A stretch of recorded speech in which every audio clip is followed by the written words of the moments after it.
Let's talk Penn State. Let's talk Penn State football. Oh, man.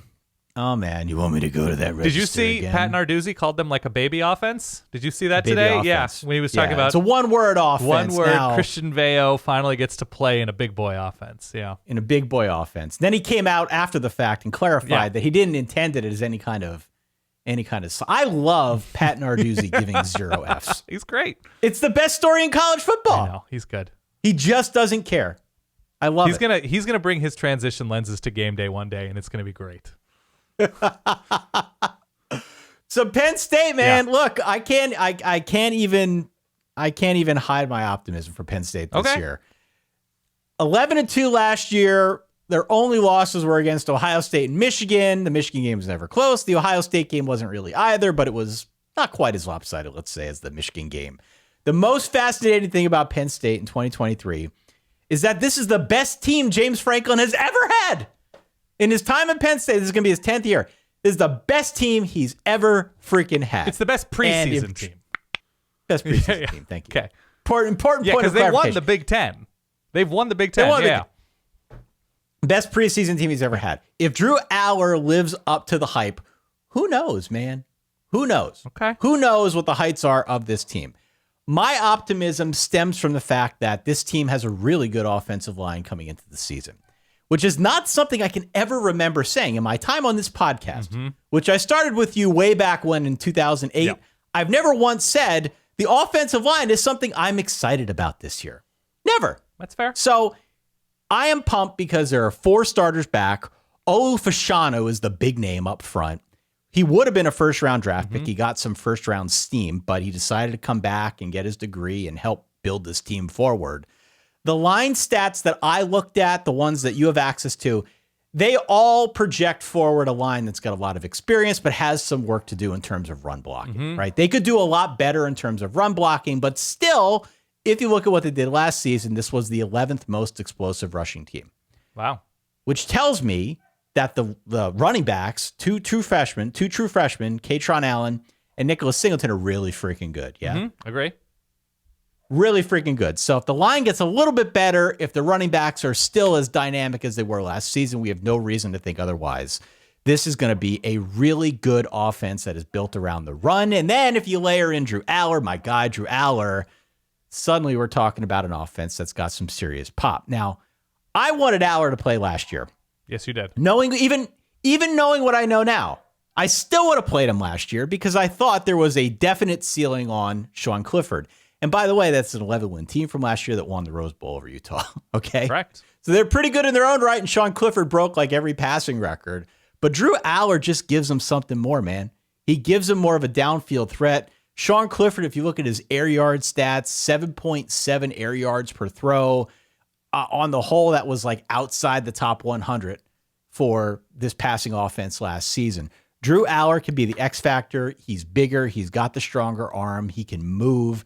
I am enamored with what he brings to this offense. Even if they find themselves in the unlikely circumstance that something could harm this 6'5" mountain of a man, they've got Bo Prabula behind him, who the coaching staff was playing footsies with all offseason long, trying to prevent him, I think, from transferring. I don't know. But this is all very, very, very long way of saying that I'm super excited about Penn State this season. I'm not sure what the rapport looks like with the receiving core because, they've got some turnover there. Keandre Lambert-Smith, it is Smith, not Brown. Excuse my prior misspeaking. He is, I think, going to be the number 1, but I'm very excited about what Dante Cephas brings via the transfer portal. I think there is a lot to be excited about with this Penn State offense, especially since it is built from the line out.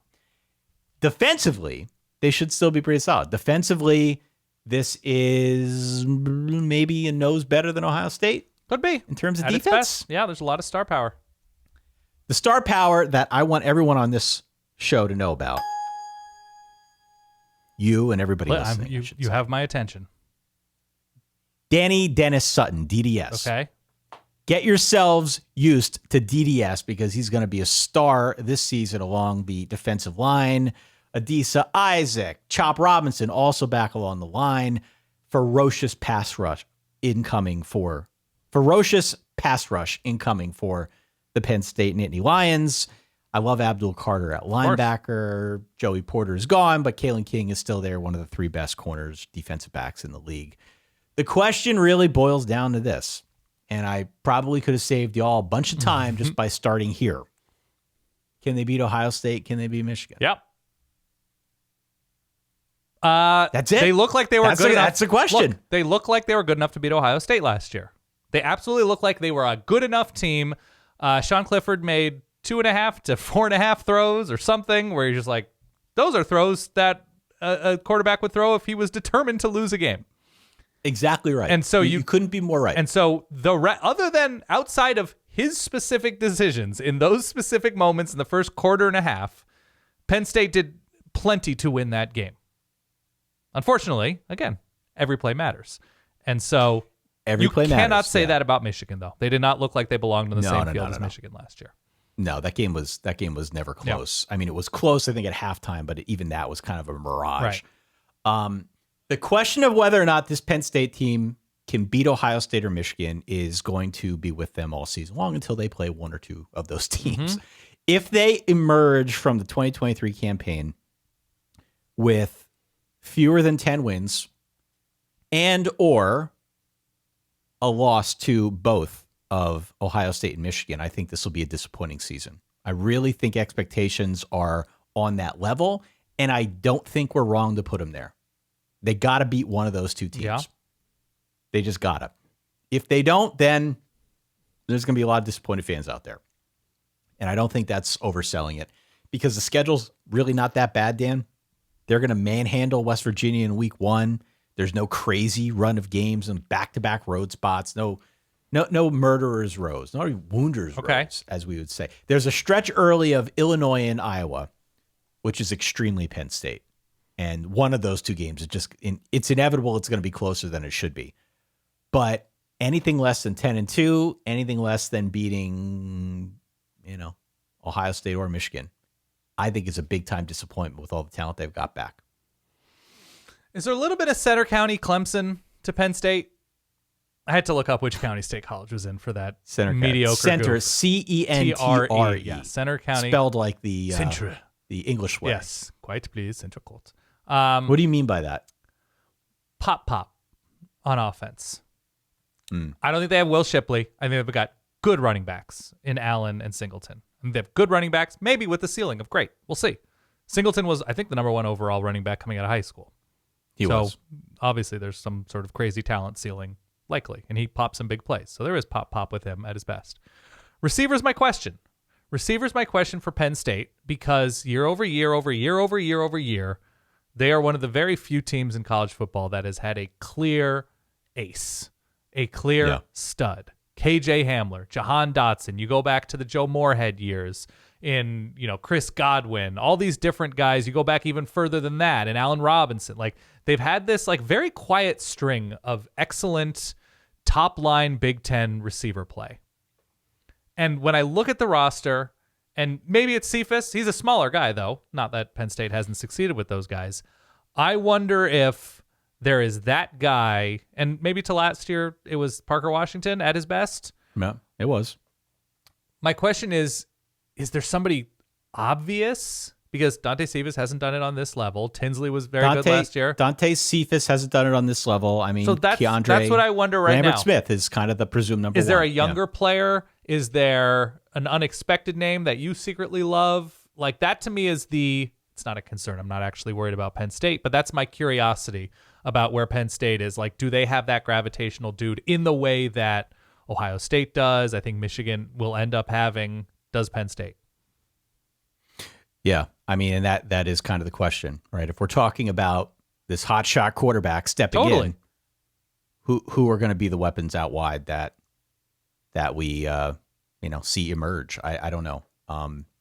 And right now, I think we have a few names to go on, but unless we're talking about guys like Omari Evans or Harrison Wallace, right? You're going with the register again, Ty. I'm not trying to. I can't help it. No, that's good. I'm very raspy after all these previews. Good. No, keep going. I'm very excited about Penn State. Okay. I'm very excited. The defense should be great. I think defense will be great. The pass rush will be really, really solid. they got to replace something in the secondary, but don't we all? I guess, yeah. I think Penn State's going to be really, really good. And if there is a circumstance in which every one of Ohio State, Michigan, and Penn State are like 1-1 against each other, seems entirely plausible to me. So of the 6 units of what we perceive to be the Big Ten powers, Ohio State, Michigan, and Penn State right now, of their 6 main units, so excluding special teams, all due respect to special teams, where does Penn State's defense rank among those 6? I think Penn State's got the second best defense. Or I'm saying defense or offense, just in terms of unit rankings. So 1 through 6, you think Penn State has the second best unit of these 6? Yeah, I mean, if we're ranking it behind Michigan's defense, I put Michigan's defense ahead of Penn State's and ahead of Ohio State's by a nose. I would also put Michigan's offense ahead of Ohio State's offense, and then put Penn State third, just because there's a lot of unknown there still with Drew Allar. Right? I like them. I think they'll be very good, but there are more unknowns on the Penn State side. Honestly, in terms of if I'm ranking overall units, like would you have Penn State's all 6 of those? Penn State's defense ahead of Ohio State's offense? No. Okay. No. Okay, so third overall? I think the best of all of those worlds would be Michigan's offense right now. Michigan's defense. How they're ramped up. Michigan's offense. I put 1. So Michigan's offense, Ohio State's offense, and then Penn State's defense? Probably in that order, okay. Yeah. Yeah, I think that makes sense. Okay. Interesting. Yeah, Michigan's defense. Maybe Michigan's defense ahead of Penn State's defense. Okay, so 4 now. 4. Okay. We'll put them at 4. I think they're right there. I think, look, at their best, and I'm not familiar with the 2 deep like you are, Penn State's defense might be number 1. Mm-hmm. It's possible. It's with very what possible. They return. And there's a clear gap between Ohio State, Michigan, and Penn State. Okay. And Penn State, I think, has enough weaponry this year where they can start challenging that top tier. Yeah. This is the year. We talked about it with Michigan. Are we pointing to this year or next year? It's probably next year, all things considered, with Penn State, to give it's probably Allar next year. Yeah. It's probably next year because of Allar. But this type of line, returning production along the line for Penn State, is just so rare. Yeah. For the last 15 years, honestly. It never happens like this. So in that sense, it'll be. So is the offensive line the thing? Is that rebuild. the fascinating item? That's the thing. Okay. That's the thing. I mean, the thing is that this is the best team Franklin's ever had, but the sub thing is definitely the offensive line. Love it. Okay.